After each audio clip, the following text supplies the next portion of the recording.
संबलपुर जिला अबकारी कार्यालय पक्षर जिले में अपमिश्रित विषाक्त और चोरा मद कारबार को संपूर्ण रोकवा नहीं सचेतनता कार्यक्रम अभियान आरंभ करा जायछि। एने मानेश्वर ब्लॉक कार्यालय ठारू एक जन सचेतनता रथ को जिलापाल सिद्धेश्वर बलिराम बुंदर मुख्य अतिथि भाव में जोगदे पताका देखाई शुभारंभ करथिले। ए कार्यक्रम में संबलपुर जिला अबकारी अधीक्षक अशोक सेठ समेत जिला प्रशासन सबु वरिष्ठ पदाधिकारी माने उपस्थित रहिथिले।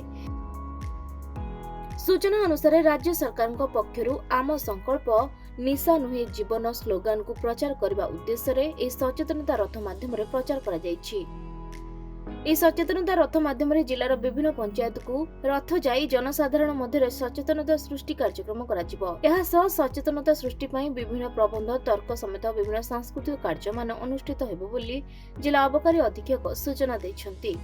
अवैध एवं अपमिश्रित विषाक्त मद एवं विभिन्न निशा कारबार ठारू दूरे रहा जनसाधारण को सचेतनता करा होची। एटा वर्षव्यापी चलिबो स्टेट सारा। हमर मान्यवर मुख्यमंत्री 31 तारिख रे शुभ उद्घाटन करिसंते। वर्ष सारा चलिबो प्रथम फेज चलछि।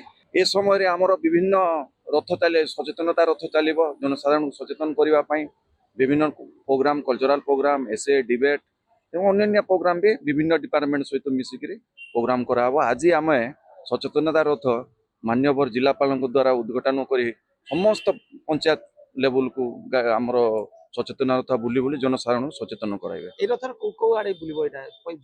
संबलपुर जिला सारा समस्त पंचायत को कवर करिवो। प्रत्येक विलेज प्रत्येक पंचायत को कवर करिवो। संबलपुर नवीन दास का रिपोर्ट, खबर ओडिशा।